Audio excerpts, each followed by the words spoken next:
So, good afternoon to all.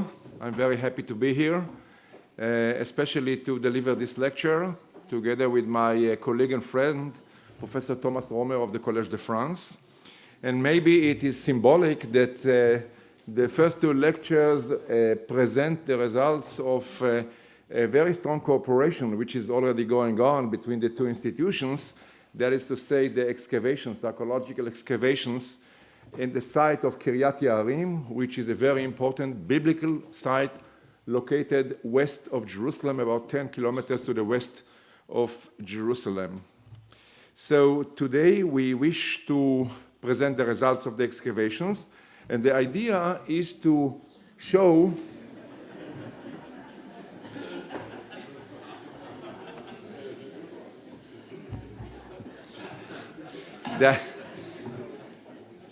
The idea is to show a good cooperation between an archaeologist and a biblical scholar. Now, there are two ways to do this. The first possibility to present this cooperation between an archaeologist and a biblical scholar is this one. You can see my friend Thomas Römer sitting on a bulk with whiskey and basically giving me orders what to do. There is another possibility in which I play the role of a pharaoh, a cruel pharaoh. You will see this maybe later. And because of my esteem to the Collège de France, I started with this picture rather than the other one. So the idea is to show how modern research in the field of biblical history can be done in a critical way. When I say in a critical way, I mean both on the side of archaeology, deploying all fields of modern archaeology, including, as you will see later, the exact and life sciences, which became very strong part, including physics-related fields, which became very important part, very strong part of archaeological research, and of course, a very critical way of looking at the biblical text. So the site of Kiryat Yearim that you see here, a very beautiful picture, is located to the west of Jerusalem. There is the monastery of the Arche d'Alliance, built in the 20th century, in the beginning of the 20th century, on top of it. And the site, the place, which is called in Arabic Der El-Azhar, is very well identified with this place of Kiryat Yearim. And the identification is being done simply by, first of all, following the geographical description of the location of the border between the tribes of Judah and Benjamin west of Jerusalem in the book of Joshua in the Bible, which is very reliable and very exact. Secondly, the information given by Eusebius of the 4th century saying that the location of Kiryat Yearim is 9 miles from Jerusalem on the way to Diospolis, that is to say, on the way to the coastal plain. And finally, the preservation of the name, which is really fascinating, because the name in Arabic, Der El-Azhar, apparently preserves the name Monastery of El-Azhar, the name of the Byzantine monastery constructed there in the 5th century after Christ, in order to commemorate the fact that, according to the biblical text, the Ark of the Covenant, when it was brought back from the Philistines, it was placed in this place in Kiryat Yearim for several years until it was, according to the text, to the story in the biblical text, brought from there to Jerusalem. So the name Der El-Azhar is in fact the corruption of the name, the Byzantine name, the monastery of El-Azhar, because El-Azhar was the priest in charge of the ark when it was brought to this place. Kiryat Yearim appears in several places in the Bible. Thomas Römer will speak about it better than me later. First of all, as the location on the border between the inheritances of Judah and Benjamin in the book of Joshua. Then in the lists of towns of Judah and Benjamin. Of course, as related to the migration of the tribe of Dan and the towns of the Gibeonites, and more important perhaps than the others, the story of the history of the Ark of the Covenant between the site of Shiloh, when we have the beginning of the story, until it is located according to the biblical text in Jerusalem. And then, of course, also in the genealogies.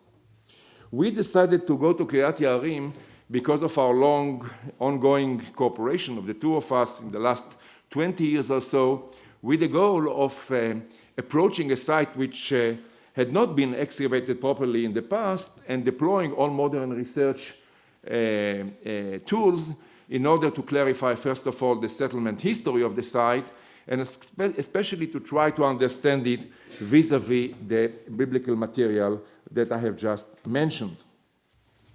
So about the settlement history, we know quite a lot. The site is not very big, so it is not difficult to collect the information in order to reconstruct the history of settlement at the site. We know that it had been settled starting in the 3rd millennium BC, in the Bronze Age, in the early phase of the Bronze Age, and then continued to be settled, but in low intensity, I would say, until a certain moment in the Iron Age when it became a very prominent site. So especially in the 8th and the 7th centuries BC, a period that we describe as late monarchic, because this is the late phase of the two Hebrew kingdoms, Israel and Judah. At that time, the site was very important. Then there was a decline for several centuries, according to the information that we have collected and surveys that have been conducted at the site before. And then again, some sort of a prosperity in the late Hellenistic and early Roman period. And then the Byzantine monastery. And Professor Römer and me will concentrate today on the first phase, which means on the first phase of prosperity, which means the 8th and 7th centuries BC. So this is a picture looking at the side of Kiryat Yearim from the north, from afar. And the first site that we have, the first look that one can take at the site, it is very obvious, to me at least, that the site is not a normal hill in the highlands, which means it looks as if there was a human intervention in the shape of the place, and it looks to me as some sort of having been elevated artificially in order to form some sort of a platform on top of the site. So the question, the first research question that we put forward in the first season of excavations, which took place in the summer of 2017, last year, so this is can be considered as breaking news. The first task that we put in front of us was to try to better understand the topography of the site, because we felt that this is the key for understanding the history of the place and connect it also to the historical texts, especially in the Bible. Before excavations, in the middle you can see a three-dimensional, what we call today orthophoto, which means a picture taken by a drone with several hundreds of pictures, and then it creates a three-dimensional image of the site. And in a picture like this, we can see things more than in a normal picture, in a regular picture, and also more than one can see just walking at the site. But even without this picture, just walking at the site, as you can see on both right and left, there are very impressive terraces running in straight lines, 6, 7, and 10 meters high, surrounding the summit of the hill. This is not normal for a site in the highlands, especially the straight lines, because the site is a hill, looks like a dome. So theoretically speaking, the terraces should have been round around the site. And here we see something that creates straight lines running for 100 meters and more on, in fact, 4 sides of the site. This can also be seen in this beautiful picture that had been taken by the Bavarian pilots during First World War. So the picture is from 1918, that is to say exactly 100 years ago. And at that time, the village of Abu Ghosh, which is around the Israeli village, Arab village west of Jerusalem, was not very big as today, and one can see the features of the site better than today. Also, the monastery that we saw before was only in its very beginning. So the lines of the terraces can be seen in this aerial picture. And in fact, in the orthophoto, this is the real orthophoto with the levels, one can see that the elevation of the top of the hill is identical all over, which means the top of the hill is flat And the flat part is really a very impressive one, and not regular for the typical hills of the highlands in the area of Jerusalem. So in order to better understand, we conducted a seismic geodetic investigation of the site with the help of friends from the Hebrew University, from the Department of Earth Science. They came, and the question that we put forward on the table was, can you please explain to us what was the original shape of the hill, bedrock? And if we get the original shape of the hill, we know a lot about the fills that were put in order to create the elevated platform. So in this picture in front of you, you can see that in certain places on the hill, the fill is about 5 or 6 meters deep. So you can imagine the kind of work that had been done. The question, of course, is exactly when, in order to create this podium on top of the site. So all this was before we started the excavation. And then we had to ask ourselves, where are we exactly going to excavate in order to clarify the issue? Now, this is not a simple thing at Kiryat Yearim for 2 reasons. First of all, the place is inhabited. There is a monastery, a convent, l'Arche d'Alliance. And of course, we cannot interfere, we cannot intervene with the daily life of the nuns living there.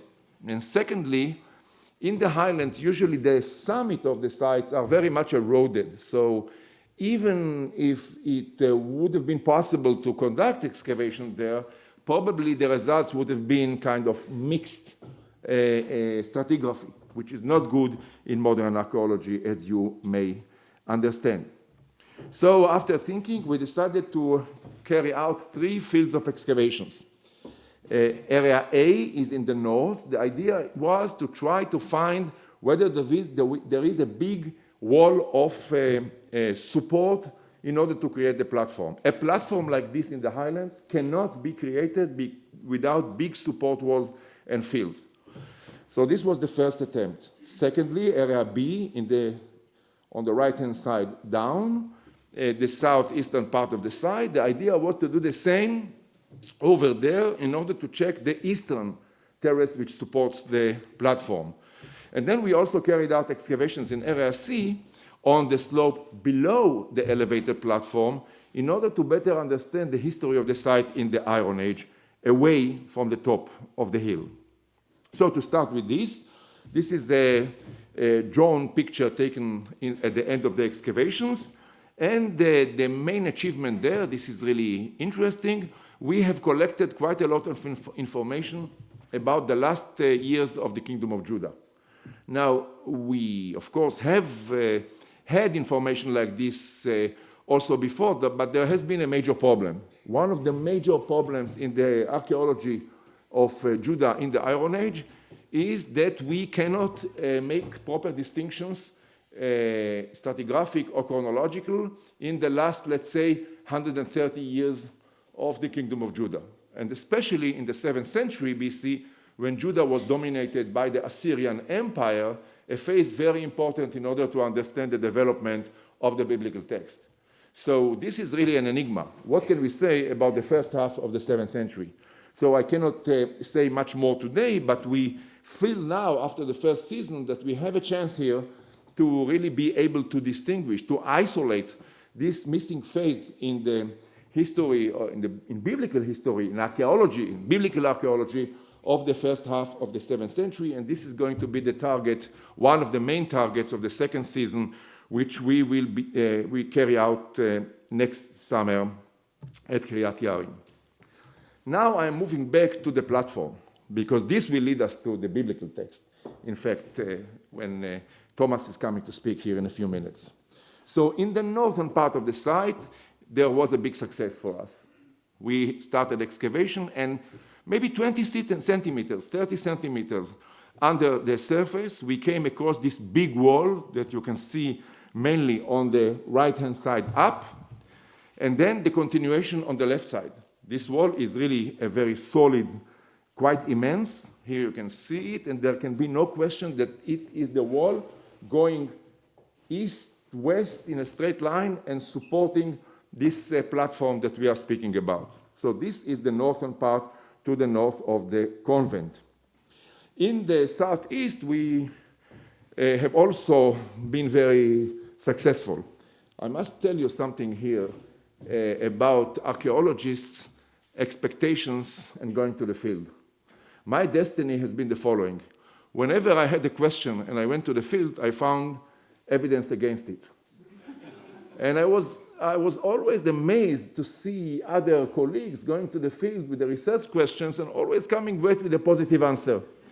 So I said to myself, what's wrong with me? What's going on? So I was on the verge of declaring myself as a not good enough archaeologist until I came to Kiryat Yarim and I really found what I was looking for. So it was really a big relief for me to be able to survive, so to speak, archaeologically or professionally. So we have also the big wall on the east supporting the same platform.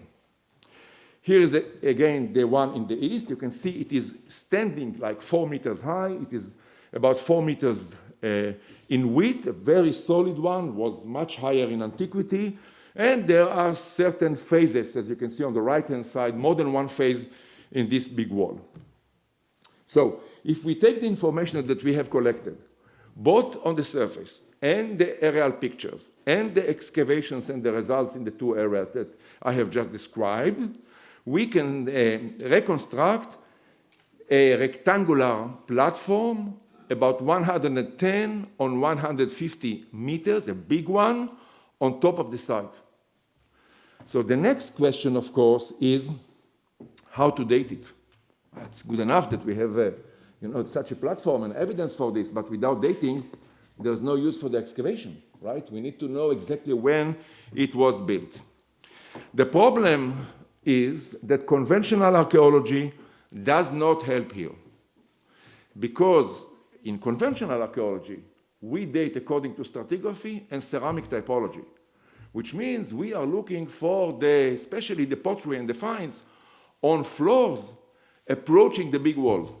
The thing is that over here we are already, because we are on a platform and because of erosion, we are already under the floors. So this was impossible. And because of this, we had difficulty also to locate samples for radiocarbon dating. Radiocarbon dating today, is a very strong tool that if deployed properly can give us an answer of uncertainty of 30 years on 3,000 years back. This is quite amazing, in any field of research as a resolution. So what to do in a situation like this? We are in a desperate situation, right?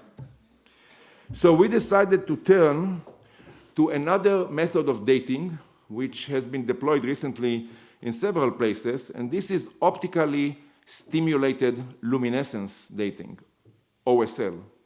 What's the idea? This is, again, a physics-related discipline of dating. What's the idea? As I explain here, optical dating provides the time passed since quartz grains were buried and shielded from light exposure, which resets the luminescence signal. So we can check when a particle of quartz was buried in the ground and get an answer of, you'll see, plus minus 100 years. Now, this is not good enough, plus minus 100 years, right? But the question is, what question you are asking? Because if I'm asking a question between, let's say, the middle of the 7th century and the late 7th century, this is not a method that is going to rescue me. However, in the situation here, for reasons that I will explain in the next few minutes before I wrap it up, the question here was between the Iron Age, maybe in the 8th century, and Roman period. And for this, we can get an answer, a good answer, from OSL dating. So here is what we have done. These are the results. I'm not going to tire you. I'm not going to tire you. We cannot leave them in suspense. I'm not going to tire you with the details. Just take a look at the red box.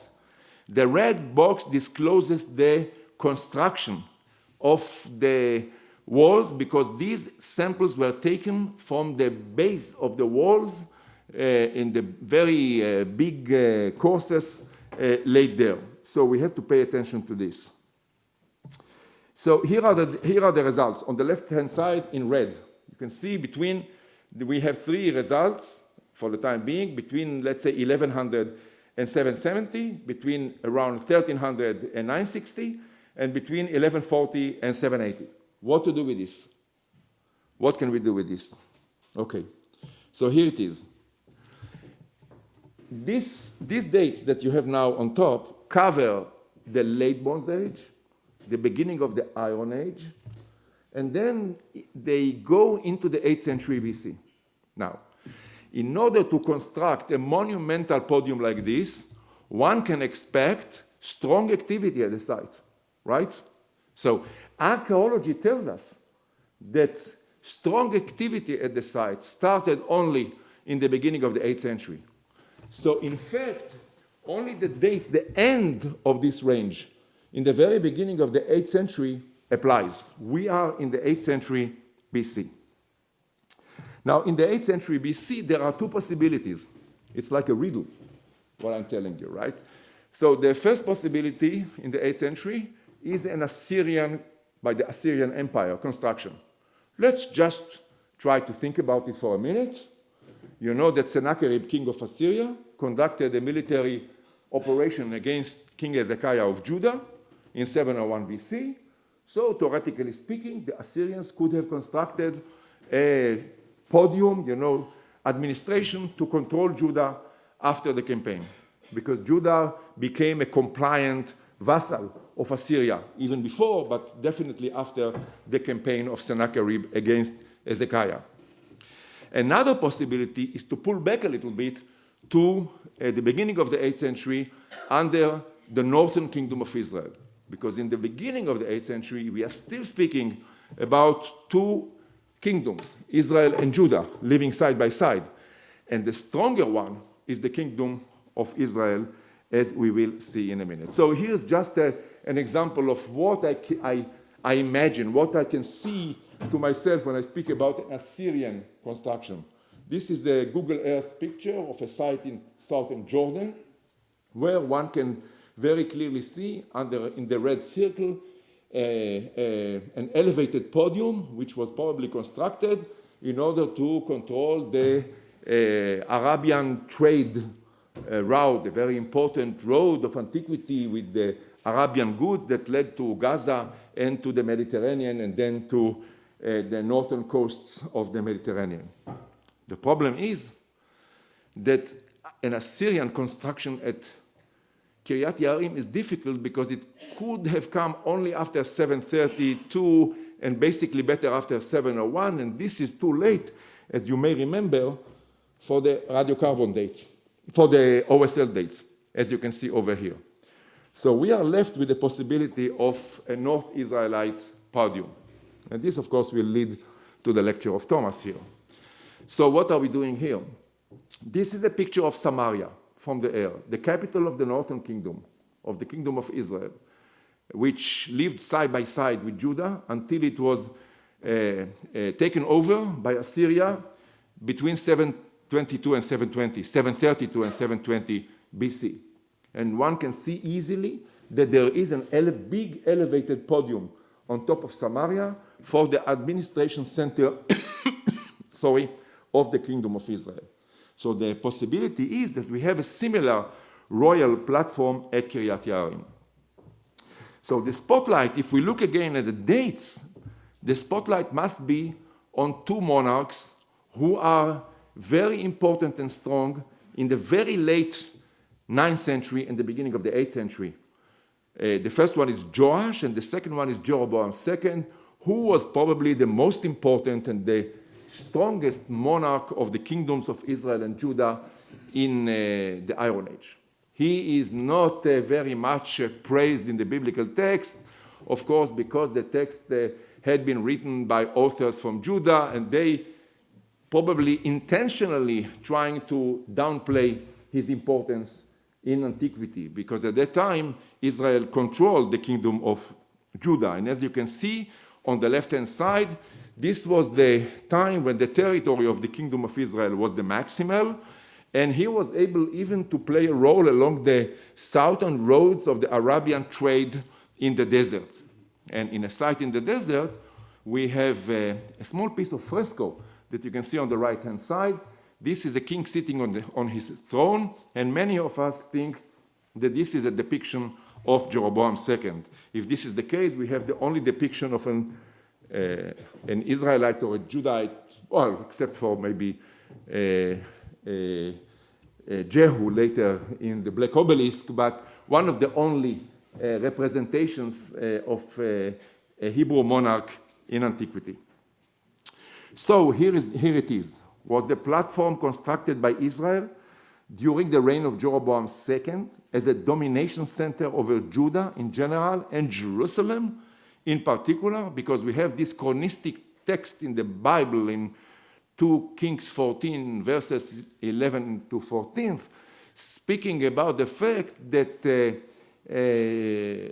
Israel took over the kingdom of Judah in the days of King Joash, the father of Jeroboam II. So is this the situation? Is this what we are seeing here? Question mark.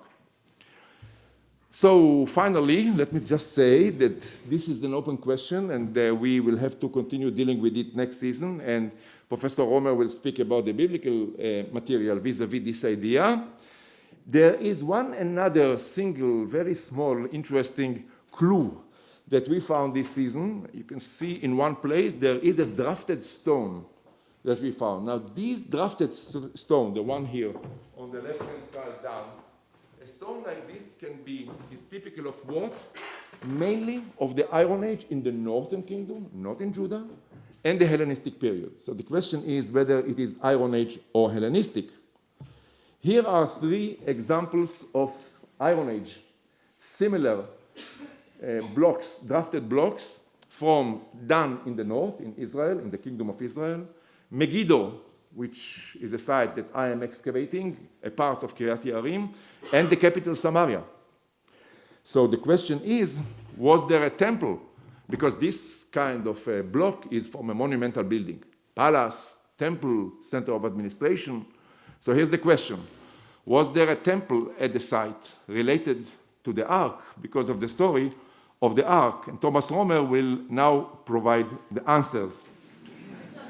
Wait, I'm not done yet.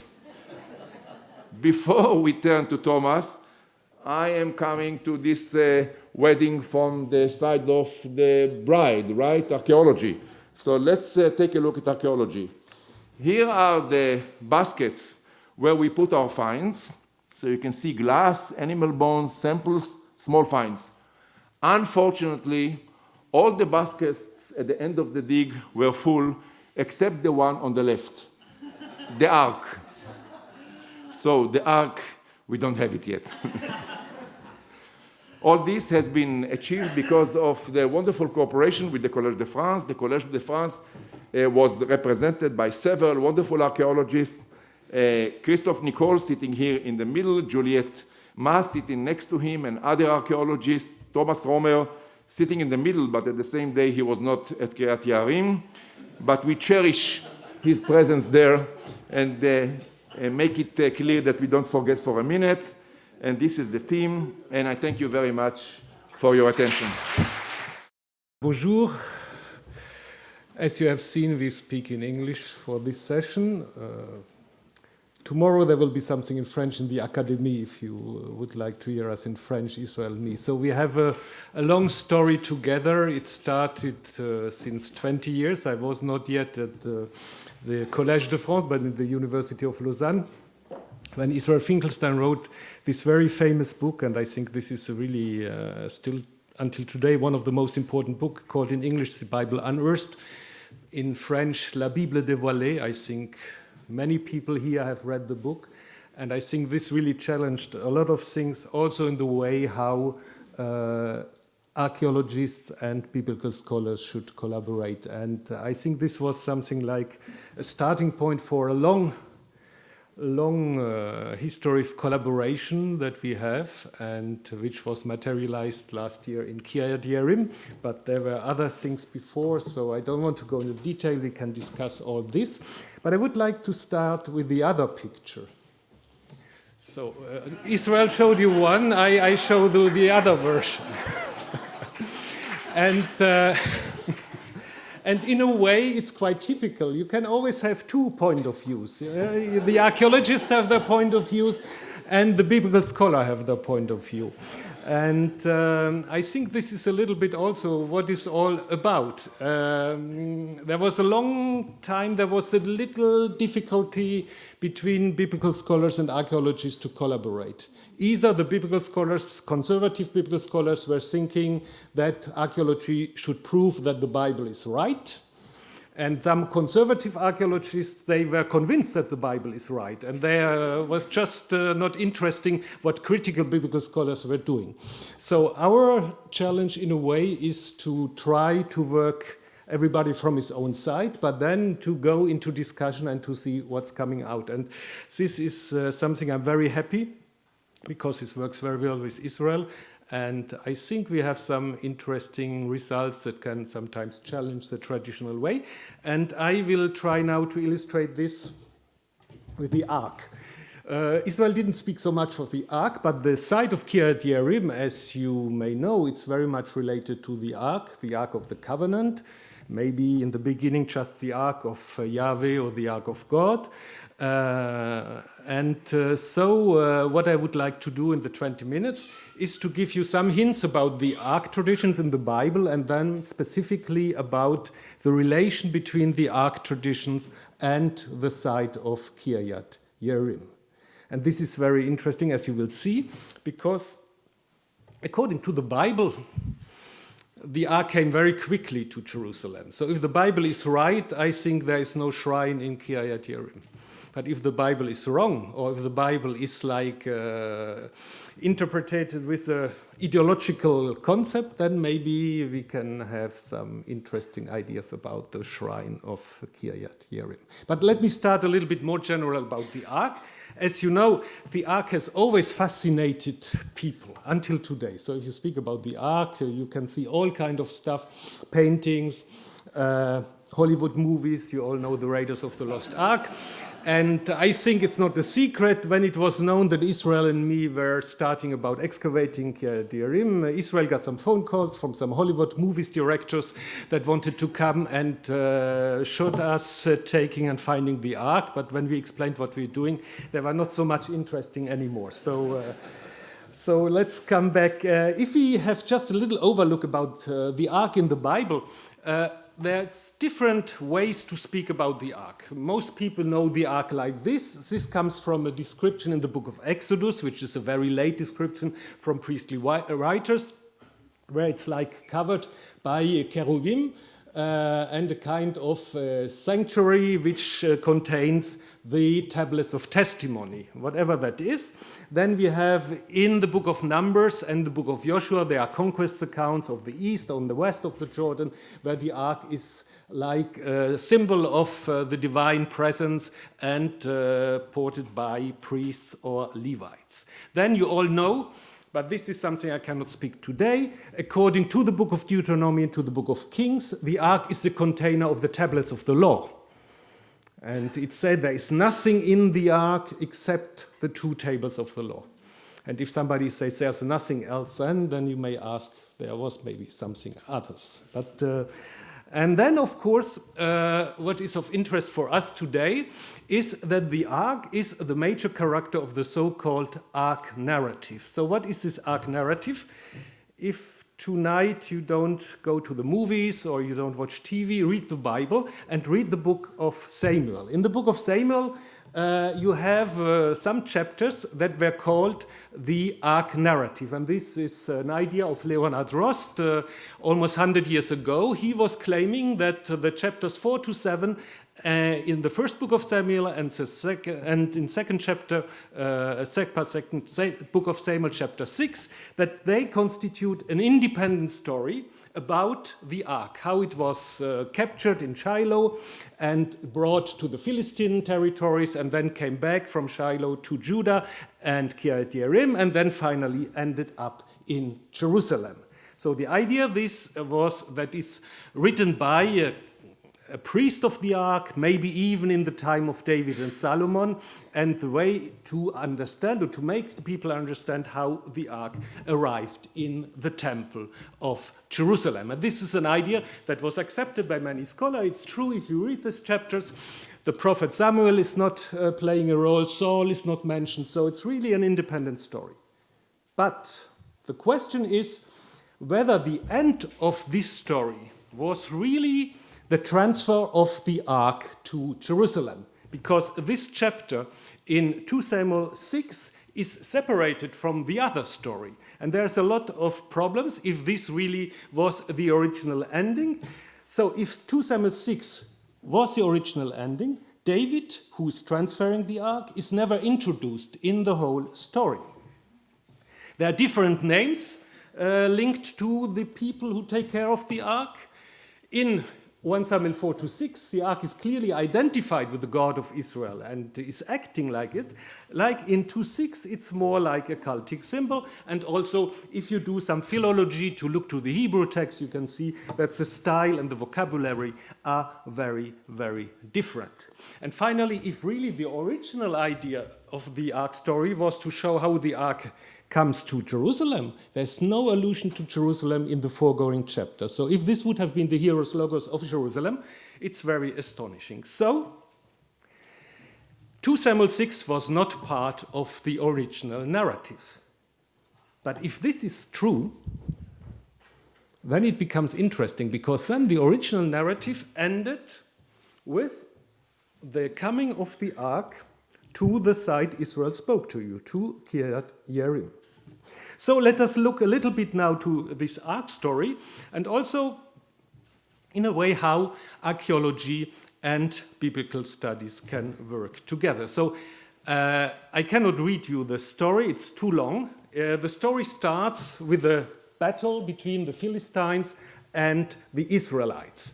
And the Israelites lose the battle, and they think we have to take the ark which is in Shiloh. And it's never explained how the ark came to Shiloh. The ark is in Shiloh. So it's apparently really an independent ark tradition which is connected to the sanctuary of Shiloh, which is in the north, in the mountains of Ephraim. And here again, I think it's interesting if you bring the Bible together with archaeology, because again, my good friend Israel Finkelstein was doing some work in Shiloh, showing that the site was abandoned or destroyed in the 11th century and then sparsely repopulated during the 8th and 7th century. The temple of Shiloh has not been found yet. There are some evangelical digs now, but I don't comment on this. It's not important. What is important that apparently this place of Shiloh in biblical memory is important, because they never really tell about the destruction. But when it comes to the reflection about the destruction of the temple of Jerusalem, then we have a very strange situation, because I cannot go in all the details, but the Book of Kings, which are the story of the monarchy until the destruction of Jerusalem, were revised, redacted by Judean redactors who were in favor of one sanctuary in Jerusalem, what we call sometimes cult centralization, and we call these people with a not so nice name, we call them the Deuteronomists, because they're very much relating on the book of Deuteronomy. But what I wanted to show you is in the book of Jeremiah, which was also redacted by those people, when they explain the destruction of the temple, they say it's the same that God did before with Shiloh. So they go to Shiloh and see what I did to the place. This is God who's speaking through the mouth of the prophet. Go and see what I've done to Shiloh, the place where I first have made my name dwell. So Shiloh is here considered to be like a forerunner of the temple of Jerusalem. And this is very, very intriguing, because it shows you that for these late redactors, still they had memory of Shiloh, and it's a northern sanctuary. And this is redacted by people from the south. So it's really, really interesting and shows how important this place were. And this is also very interesting because, as you may know, and I will come to this very quickly, the story of the Ark starts with the capturing of the Ark and the end of the priestly dynasty. You can read it all in your Bibles. What is interesting is that the destruction of Shiloh is never told in the Bible. It's abandoned, and the Ark is not coming back to it. The Ark is now deported first to Ashdod.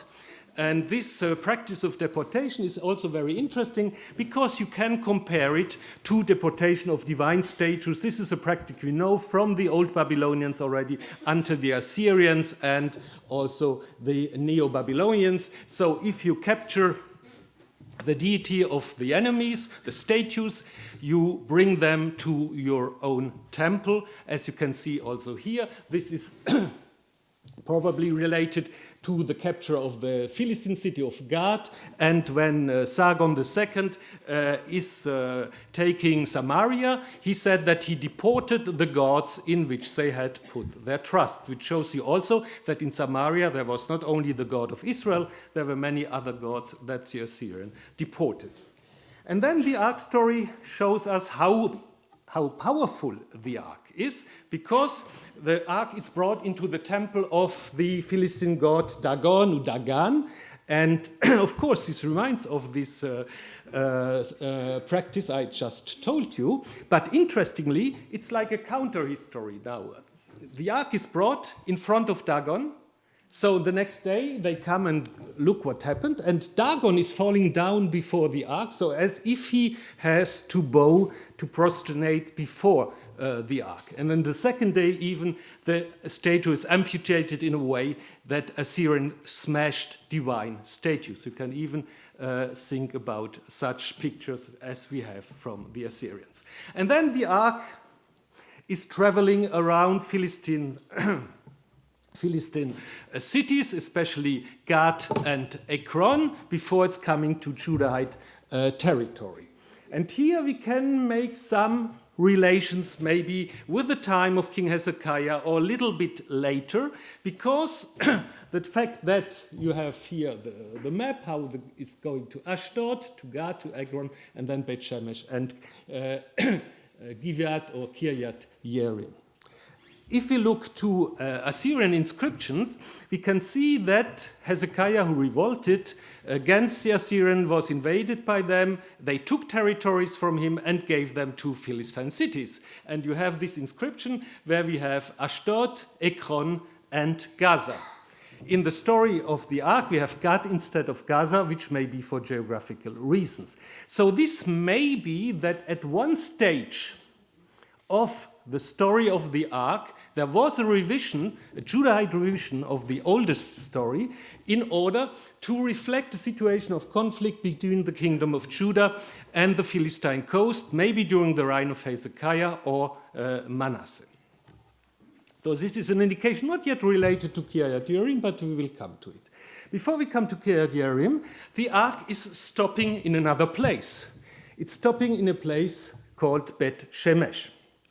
Bet Shemesh is apparently considered to be a border city, but in the story it's already a Judahite city because the lords of the Philistine, they don't enter anymore into the territory.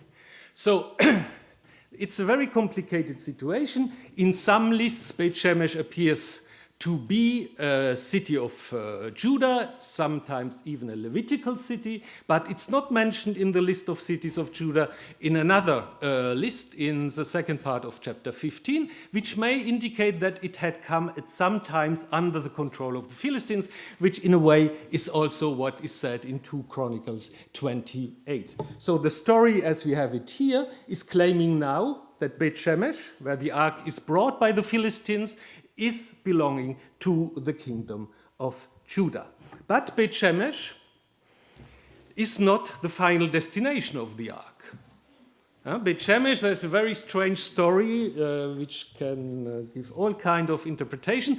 The ark is killing the inhabitants of Beit Shemesh because they had looked at the ark of Yahweh or inside the ark, which may indicate that the ark contained something that you could not look at. So maybe kind of a statue or something like that. And this is the reason why finally the ark is coming to Kiryat Yearim. And the people of Kiryat Yearim came and took up the ark of Yahweh and brought it to the house of Avinadav on the hill.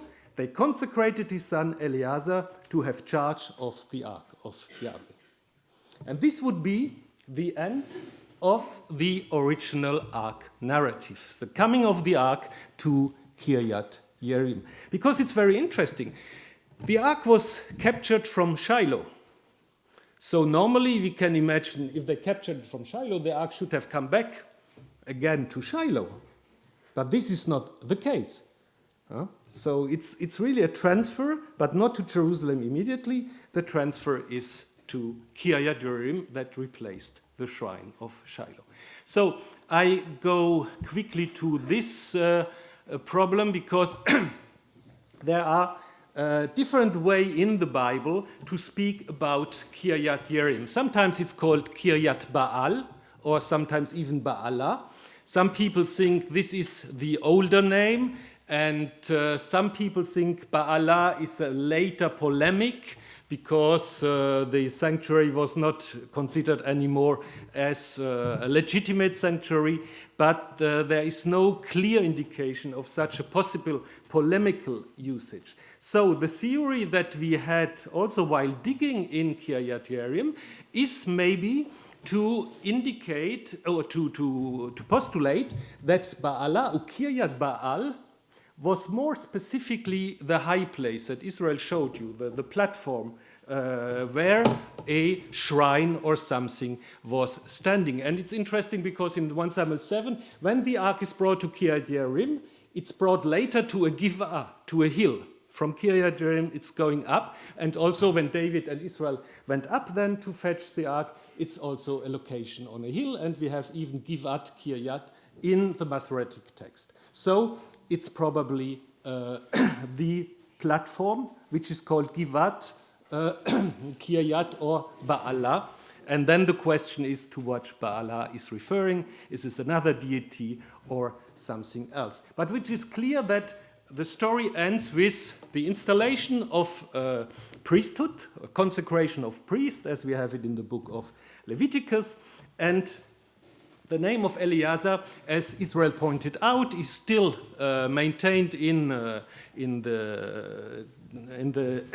present name, Der Elazar, and is maybe a link that the authors wanted to inscribe it to Aaronite or Levitical priesthood. So, as you have seen, the first season showed the importance of the site of Kiryat Yearim, and as Israel told you, the sanctuary, the church, is called Notre Dame de l'Arche de l'Alliance. So, as a long memory, it's on an older Byzantine church, and so we can imagine also that the older Byzantine church was built on an older, whatever, sanctuary.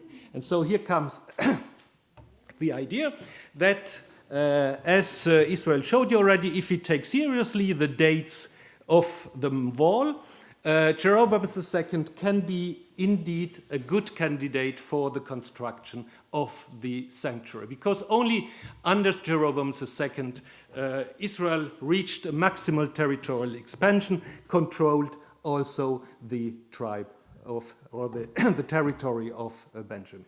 So maybe he did the same with Kiryat Yearim that he did with Dan and Bethel, and built it as a border sanctuary. So the oldest version on 1 Samuel 4-6, before its revision by Judean redactors, would then be the story how Kiryat Yearim became the sanctuary of the ark. So at the end, in 1 minute, why then and when did the ark come to Jerusalem? It's a very easy thing for me. In the book of Kings, the ark is only mentioned until chapter 8, until the construction of the temple by Solomon. Solomon puts it in the temple, and then we don't hear anything anymore. There's a lot of wars where the Israelites or the Judahites could have taken the ark. They never do it. There is a silencing about the ark.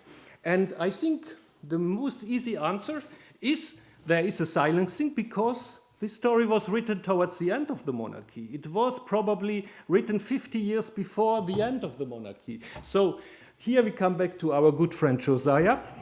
And Josiah probably was the one when he controlled again Benjamin, and he had this idea, or his scribes and counselors had the idea of cult centralization.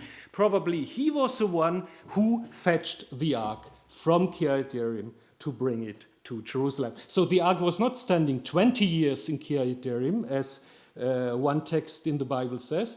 You have to put another 200 years, not 20, but 200 years. So, and then we still have a very interesting indication, and I will stop with this. In the book of Chronicles, when Josiah is doing his reform, there's a strange text where he says to the Levites, put the holy ark in the house that Solomon, son of David, king of Israel, built. You need not longer carry it anymore on your shoulders. Here you got the impression it's for the first time it's introduced to the temple. So maybe this escaped censorship in a way. So, first version of the ark narrative under Jeroboam II, and that fits what we can say on the archaeological side, a hero's logos of the shrine of Kiryat Yearim, the revision of the ark narrative under Josiah, the addition of the text, how it was transferred, but also later revisions that go on until the Babylonian and Persian period. And these three layers shows you, in a way, that a biblical scholar can also be an archaeologist. Not as good as the real ones, but still we try our best. Thank you very much. So, Israel, would you like to react, or would you like me to ask a question? I have a question, Thomas, to you, which in fact we did not discuss in the field. So the question is the following.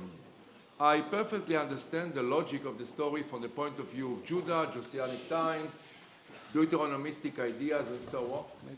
I perfectly understand the logic of the story from the point of view of Josianic ideology, Deuteronomistic ideology of the late 7th century, of inheriting the Ark to Jerusalem. Maybe even I would take another step forward and say of eradicating a little bit the history of the Ark as an object of the North. My question to you is, okay, if this is the case, how do you see the importance of this object? Was it an Israelite object, a Northern Kingdom object? And if so, when did it acquire its importance? Only in the days of Jeroboam II? Before? Because any way we look at it, also the connection with Shiloh is difficult because of the gap of about 2 centuries before the destruction of Shiloh and the reign of Jeroboam II. Yeah, it's a very good and important question. Oui, après. On va juste discuter 10 minutes, après on laisse toutes les questions, tout à fait. So I just want to, so still, the idea is that we can have just a little exchange and then you can enter the discussion. So the question is about the origin of the Ark. And I think it's a very difficult question, but still, if you look, and this is why I did also these little excursus on Shiloh, it is never explained in the Bible how the Ark came to Shiloh. Later they try so and so, but it's not clear. So I think originally the Ark is related to Shiloh, and this is maybe also one of the explanations why then Shiloh is considered to be something like a first chosen sanctuary by the God of Israel. That's for sure. Of course, there's a gap. The interesting question is that we don't know exactly what happened to the sanctuary of Shiloh. I don't know if the new excavation will shed some lights on that or not. If it was destroyed under the Philistines in the 11th century, then there is a gap. But we have often like gaps like this, and this is something which can be kind of longue durée in a way. I think it's also possible. Some people would argue that Shiloh was destroyed later in the second or by the Assyrians or whatever. So it's complicated. But I would think it's a northern tradition. It's a northern tradition. And also you see how later the biblical redactors struggle in transforming the ark. This I had no time to show. I showed this in my lectures in the college. The ark was not originally the container of the tablets of the law, or the tablets of testimony, or whatever. It was really a portable sanctuary, probably containing a statue of the God of Israel, or maybe even its consort, if we take the two tablets. So, yeah. And maybe I can also just ask one question, and then yes, I know. We will open the field. I know this gentleman. He has always questions. It's a more general question, because also I think the idea of this workshop is to show how we try to collaborate and to work together. And so what I would, I think we had very often this kind of discussion. What I would like to ask Israel is how there was kind of a polemic once with his good friend and our good friend Nadav Naaman. And the question was, can archaeology be the high court of biblical studies? It means, can archaeology be the the one who has that has the last word if it comes to questions? So I don't know if you want to say one word, and then maybe we open the field. The one word is no. No. Okay. So I'm relieved. I'm very much relieved, and this is also something I saw, because maybe if I would have known Israel in an earlier life, maybe I would have become archaeologist too, because I really enjoyed this experience. But also I realized how close, in a way, is biblical scholarship and archaeology, because it's all about interpretation. You get some facts, and then you have to and it's to all about put them. Excavations of layer by layer. Yeah, absolutely.